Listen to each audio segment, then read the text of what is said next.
Hello, my favorite students.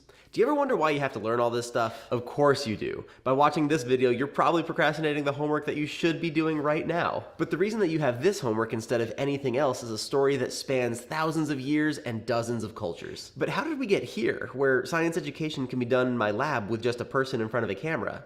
How did science education get to where it is today? If you go way back in history, science education took the form of agricultural practices being handed down by tribal leaders to younger members of the tribe. How did you learn how to grow different crops in different regions? Experimentation. How did you learn how to navigate the continents? Look at the stars and make observations. In this period of time, science education took the form of oral tradition and demonstration. Writing wasn't invented until much later after the agricultural revolution, but people still had to eat. So instructions were told rather than inscribed. For thousands of years, great civilizations continued experimenting and refining agriculture until eventually they had enough surplus that they could settle down in cities, which is where the real science started. A common pattern in pre-modern science education was that for the longest time, the pursuit of knowledge was a rich man's thing. You needed money to buy the resources, and you needed free time so that you could carry out the experiments. So remember that when we talk about cultures like the Greeks or Romans, we really mean just a few select superstar philosophers. Okay, so the Greeks contributed a lot to science and philosophy, the Age of Exploration brought us advances in astronomy and geography,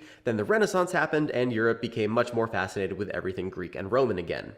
Basically, if it was Greco-Roman, the Europeans during the Renaissance were all about it. It's kind of like how Korean boy bands are with my junior high right now. It's weird. Because life was relatively easy for Europeans during the Renaissance, their relationship with learning drastically changed. Many of them were now spending more time learning than laboring, which wouldn't have been possible years earlier without economic abundance. And this makes sense. If you don't have to spend every waking hour wondering where your sheep are running off to, or if you're going to have enough corn to feed your 18 children, you'll have time to pursue curiosity. Okay, so the Renaissance gave way to the scientific revolution, which gave us things like modern anatomy, microscopes, and the scientific method. And it also gave us some of our science superstars like Isaac Newton or Galileo. As Americans, it's important to remember that we tend to learn about the achievements of Newton or Galileo or the Greeks, but scholars in China, the Middle East, and India were all churning out cutting-edge math and science before the birth of Christ. While the scientific revolution that we learn about in textbooks is told from the European perspective, know that plenty of science has been done by many cultures over the millennia. The scientific revolution was as much of a cultural revolution as it was an academic one. Humans were starting to break away from strict fundamentalist religious rule and started questioning authority more than ever. And this was good news for scientists because historically one of the greatest hurdles that scientists have had to overcome has been strict fundamentalist religious rule and authority. By the end of the scientific revolution, humans had once again enormously advanced our understanding of the universe.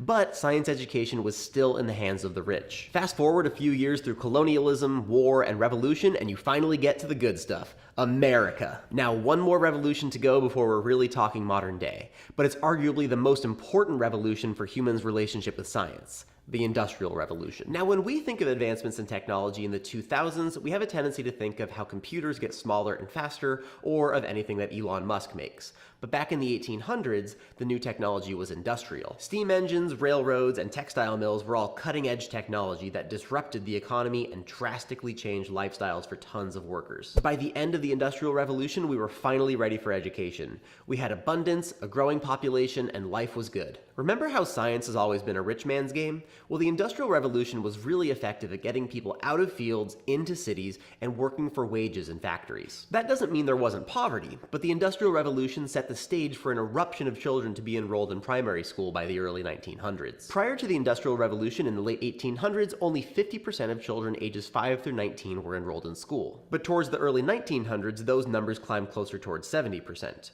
We still had to get over a bit of child labor exploitation to get that number into the 90% where it is today, but not bad overall. Importantly, that time period saw more educational opportunities for children of color, mostly due to some significant legislation after the Civil War. Before 1870, only 2% of children of color were enrolled in school, which grew to 33% after abolition and over 50% by 1920. Obviously, racism in education had a long way to go, and still do, but the Industrial Revolution meant that more children were getting out of the fields and into school.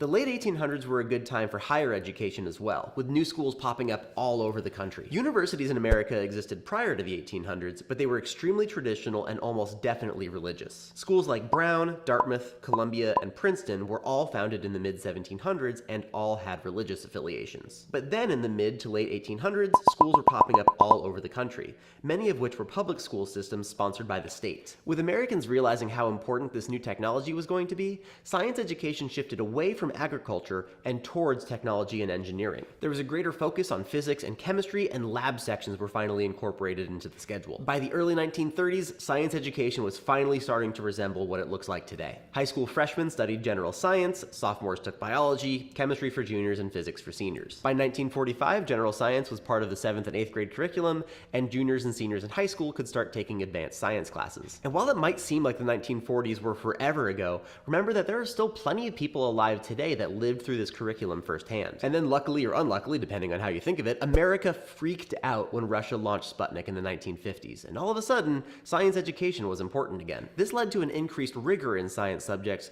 but it still didn't improve the quality of science education for years to come. Outlined by President Reagan's Nation at Risk report in 1983, American education had been in trouble for a long time and needed a serious overhaul. The Reagan administration called for a huge reform of American public education policy, including more rigorous standards, increased accessibility for at-risk students, and competitive pay for teachers, which is why we command such impressive five-figure salaries today. And since we're focusing on America right now, we need to know that the federal government cares more about how many children go to school, but really don't have a say in what is taught in schools. The decision of what is taught as curriculum is a state decision. So that means that when a new set of standards is introduced, it's up to the state to decide if they want to adopt them or not. And this happened in the early 2000s with the introduction of the Common Core standards. The federal government incentivized the adoption of the standards, but couldn't enforce them. Now, Common Core was exclusive to reading and math, which means that it was up to the states to decide if they wanted to update their science standards as well. The most recent update to the national science standards were introduced in 2013 with the new generation science standards, and they've been met with varying levels of success. It's hard to find reputable sources that measure how well NGSS has worked, mostly because of how young it still is. One of the first standardized assessments of the new standards is going to be piloted in January 2018 in California high schools, and that'll be the first time in the 5 years since the beginning of NGSS that the efficacy of the standards will really be tested. So how's NGSS going? Well, we need more data. Speaking of school, next week's video is going to be something immediately practical and useful for students: what to do with your textbook. Thanks for watching. If you want to watch the last video in the series about America's science literacy, you can go ahead and click here. And if you want to watch the next video in this series, go ahead and click here. And of course, I always appreciate it when you guys hit the subscribe button or like the video. Have fun, be good. I'll see you next time.